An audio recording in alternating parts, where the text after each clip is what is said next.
All right, good morning. Happy New Year. Welcome to the jungle. I am Whitney Mendoza, managing partner with Liger Partners. And this morning, I'm super pumped. I have Rennie Curran with me.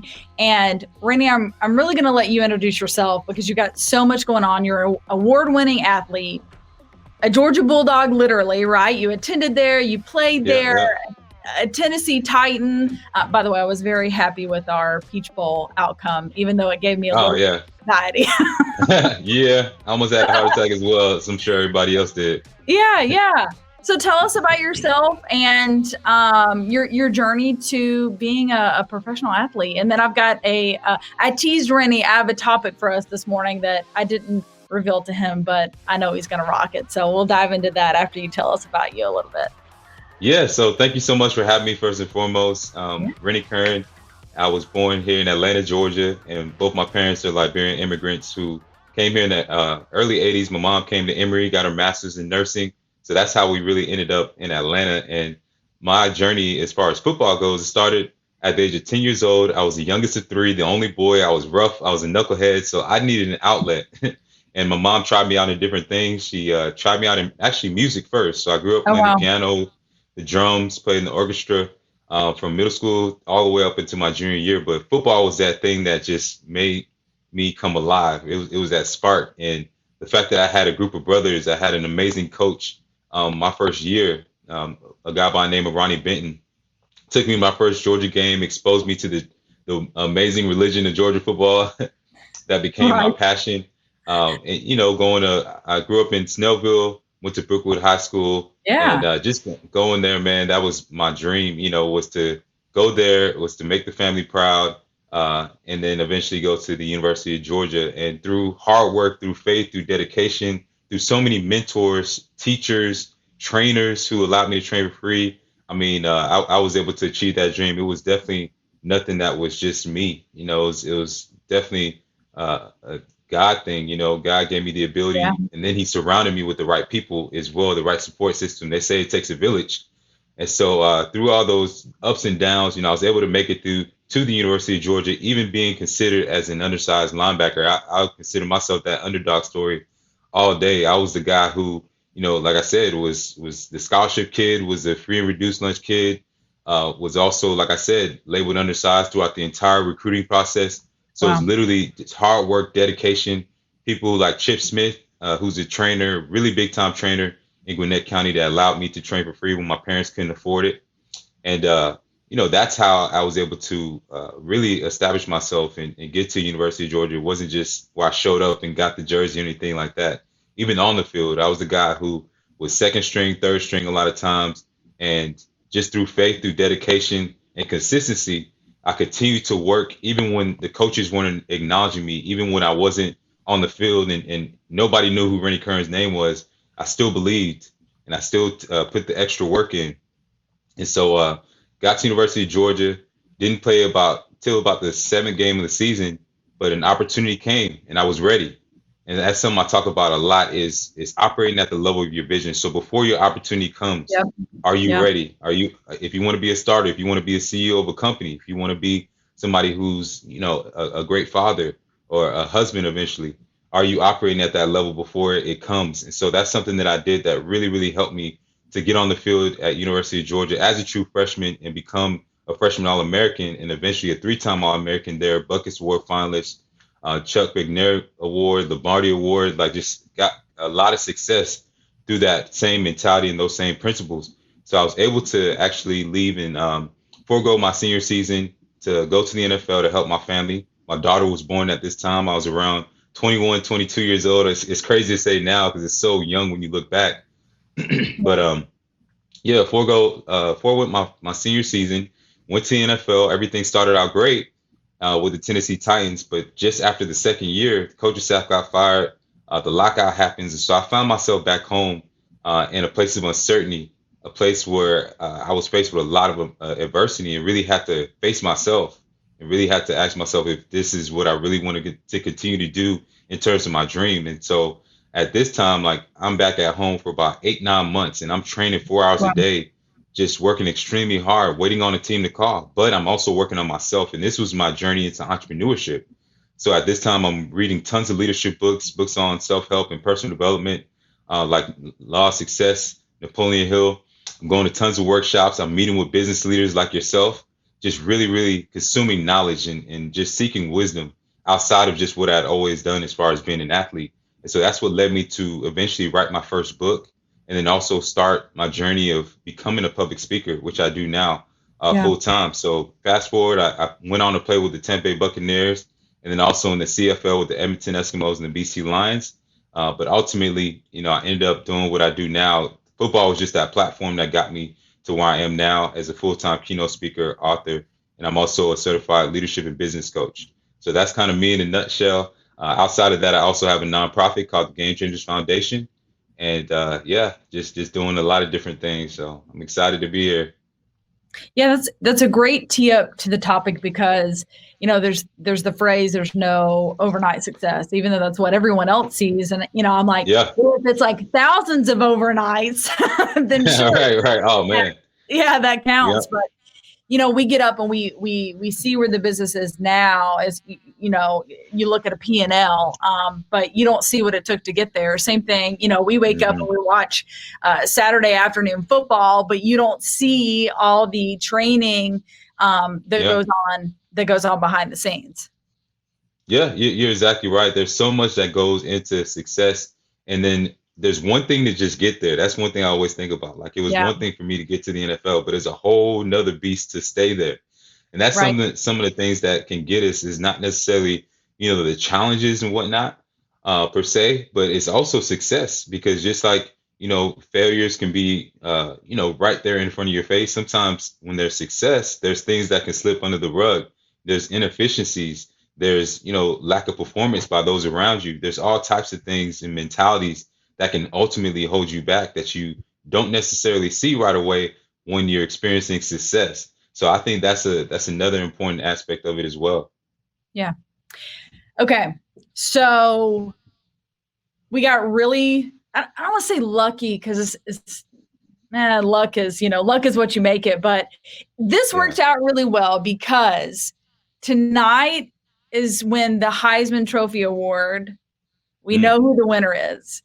I am proud to tell you my pick is Clemson quarterback Trevor Lawrence. Really? That's who I got my money on.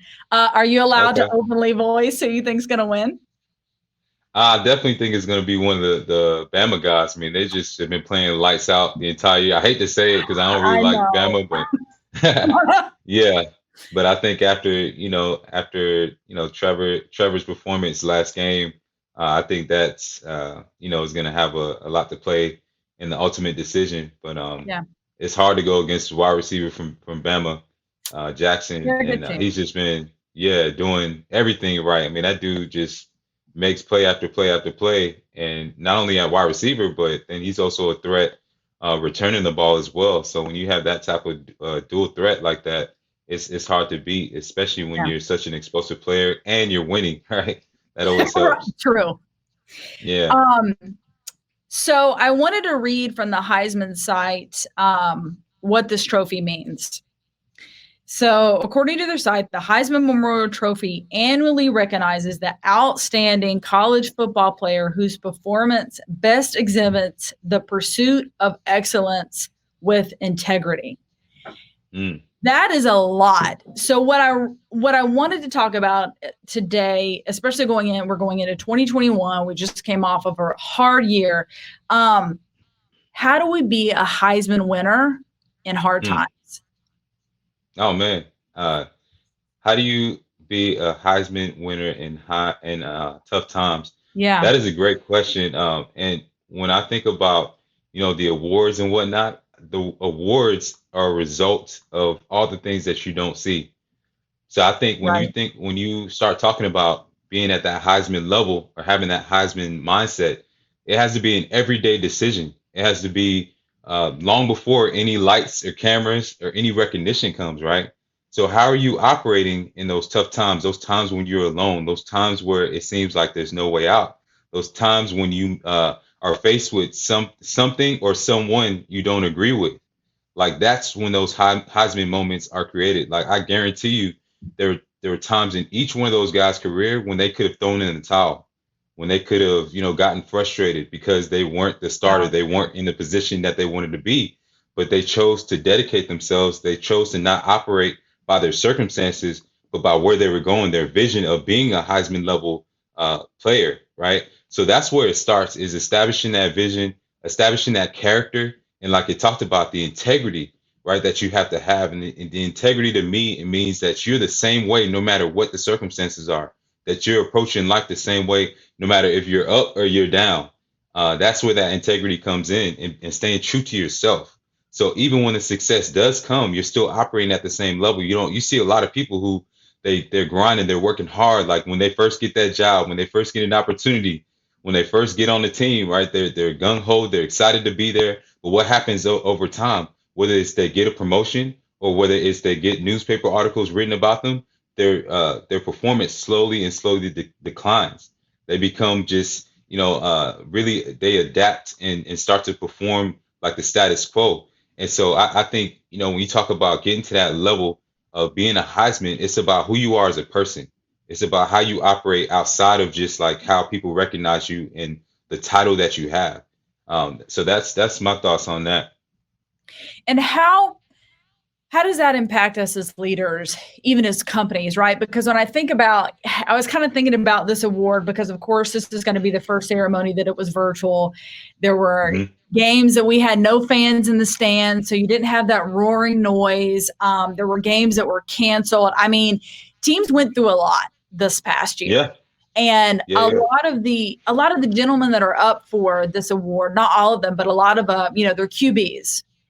Mm-hmm. And the whole team is looking for, they have to trust that person. Where are they going to throw the ball? What play are we going to run? Was it communicated clearly? How do you see that translating to leaders of companies where everyone's looking to you and Yeah. you don't know, what play you're going to run because this is something that's unprecedented? Yeah. There's so many principles that, you can look at a Heisman level QB or a leader of a team and relate it to a leader of a company. For one, the fact that when you get to that level of being a leader of a team, you understand that it's not just about you. Your performance is not just about you, and it's not just about how you go about your daily tasks. It's the fact that you set the tone of everybody around you. You are that thermometer. So if you're operating at a high level, how you respond to adversity, right? When things are going bad, are you somebody that gets frustrated and shaken up and starts pointing the blame at everybody around you? Or are you somebody that rallies the troops and say, come on, God, like it's time to turn it up. It's time to go. Let's execute. And so that's one of the aspects, is just your mentality as a leader, and knowing that no matter what the circumstances are, that you're going to find a way to win, and that you're going to infuse that same belief and that same level of confidence in everybody around you. And if you can't do that as a leader, in my opinion, it doesn't matter how well you perform. It doesn't matter how intelligent you are. If you can't motivate everybody around you to go in the same direction, it's really not going to go far as your own individual level of performance. And then the next thing is, when you talk about that consistent level of performance that a Heisman level QB has, it comes with a high level of preparation. So long before those moments where you actually are in those places of when it's time to perform and being in front of your audience or in front of your clientele, if you're that leader, you have to know and study your opponent and know them like the back of your hand. These guys, I mean, they study hours upon hours of film. They know what their opponent's going to do even before the ball snaps. They're already anticipating what's going to happen before the call even comes in. Right. So that means they've studied their tendencies. They know the numbers. They know the weaknesses. They know the mentality of even the guys that they're playing against. As a leader, how aware are you when it comes to your audience, when it comes to your clients, right? When it comes to your industry, the trends, the things that are going to set you apart? Do you know your competitive edge? So those are two things I can think of when I think of just operating at that high level, looking at the QBs and how it relates to being a leader of a company. Do you have that mentality and that leadership ability to motivate everybody around you? And you have that high level of preparation where you're able to just always stay ahead of the game. And that's one thing that I believe will truly help so many businesses, especially right now in this time of uncertainty. You have to stay ahead. You have to know the upcoming trends. You have to know your audience like never before, because things are changing at a rapid pace like we've never seen before as a result of technology and as a result of the pandemic and so many other things. So You have to be willing to adapt and be able to always remain a student of the game. Yeah. So part two, to kind of close us out, the last question I want to ask about this is, how do we be different, right? Mm. If we're on a team like Bama, we were talking about Bama earlier, and I'm completely stealing this from my husband because this conversation always comes up when it's the NFL playoff game, because like the Patriots win all the time and I get aggravated, right? I'm like, no, this is boring. The Patriots win all the time. And he's like, Whitney, do you understand how hard it is to consistently win? Like, it's one thing to go and to win one time, but to consistently go and dominate is a complete, like, it's a different level. And Alabama's really that way, right? Like, no denying, love or hate them, they win consistently. How do you differentiate yourself in that, the quarterback, and I'm not an Alabama fan, clearly, so I don't know the quarterback's name. But he's in a long list of winning quarterbacks. So maybe he's looking at it as, I can't be better than them, but I can be different. Because sometimes that's what it's about. It's all about is you're still going to go out there and maybe you win the same number of games and throw the same number of touchdowns or whatever stats we're looking at. But how can we be different to stand out and have that Heisman mentality? Because, not everyone can do that. Not everyone gets up and has that Heisman mentality.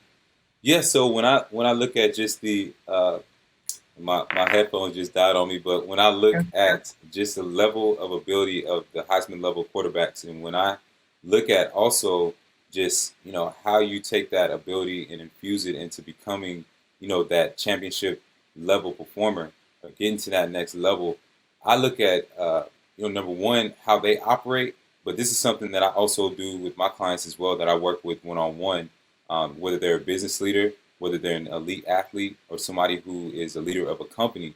But number one, you have to have clear vision, clear goals, clear values that you set for yourself. That's where it starts, like knowing that benchmark, knowing what success is for you.